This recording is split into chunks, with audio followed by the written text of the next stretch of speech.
C'est partant de là que je voudrais en une dizaine de minutes vous présenter toute cette profondeur de l'histoire, du lien et de la séparation nécessaire entre la politique et la religion. Le premier concept que je voulais vous proposer, c'est le terme laïque. Laïque vient du grec. Vous voyez, on remonte à nos fondements grecs. Laïkos, ce terme qui est utilisé dans l'Église primitive, signifie celui qui n'est pas clair. Clair, C-L-E-R-C. Celui qui n'appartient pas au clergé. Au XIIIe siècle, le terme va se transformer en latin, puisqu'au XIIIe siècle, le latin, certes, n'est plus présent, mais il reste une langue d'église, laicus. Un laicus, c'est quelqu'un qui appartient au monde commun, au peuple.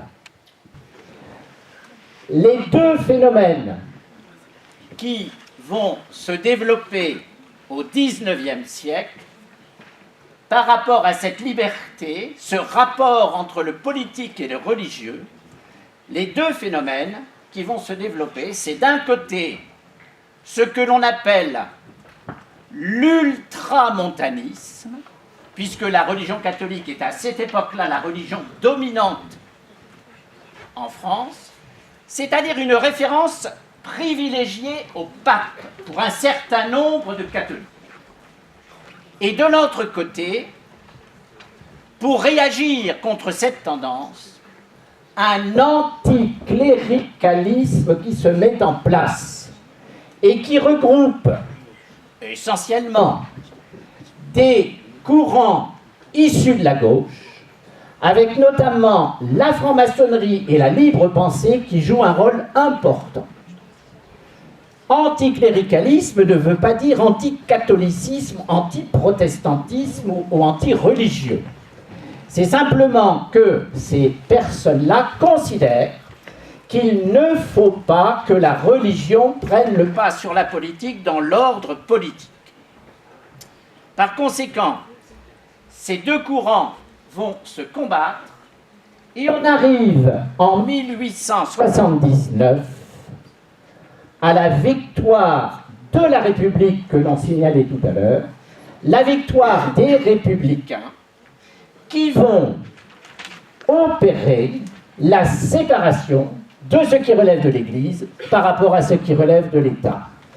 Séparation dans l'enseignement. Jules Ferry, les années 1880, l'enseignement laïque, voilà le mot, l'enseignement laïque, gratuit et obligatoire.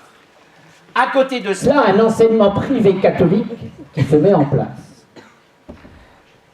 La loi associative 1905, qui va fonder la liberté d'association, de 1901, qui va fonder la liberté d'association, curieusement, va aboutir à l'expulsion des congrégations, puisqu'on considère que ces congrégations jouent un rôle néfaste. Et puis le grand et l'essentiel débat, c'est naturellement la séparation des églises et de l'État, réalisée en 1905. Et en 1905, l'un des grands artisans de cette séparation des églises et de l'État, qui s'appelait, monsieur le proviseur est parti, mais il en vient, Alexandre Ripaud, l'un des grands défenseurs de cette séparation des églises et de l'État, ne cessait de dire aux députés catholiques: mais pourquoi vous battez-vous contre cette loi, puisque c'est vous qui prétendez être les disciples de Jésus, qui a dit: rendez à César ce qui est à César et à Dieu ce qui est à Dieu. C'est-à-dire réaliser la séparation des églises et de l'État. Cette laïcité qui s'est imposée au XXe siècle va mettre en place ce que l'on appelle une laïcité à la française. Il est évident que dans notre société actuelle, la place que prend l'islam avec la réalité de sa présence liée au regroupement familial dans les années 1970, la réalité de la place de l'islam est désormais une vraie question, et nous arrivons là en partie aux événements que l'on a évoqués.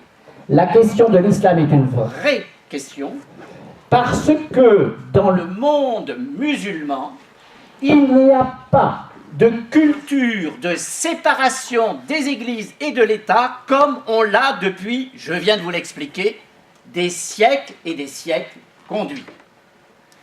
Par conséquent, il est indispensable pour les citoyens de bien connaître son passé, de bien respecter les valeurs de l'islam pour ceux qui sont présents parce qu'elles sont réelles, mais de faire en sorte que les valeurs de notre République puissent être compatibles, mais c'est réciproque, avec les valeurs que portent en eux les musulmans dans leurs convictions.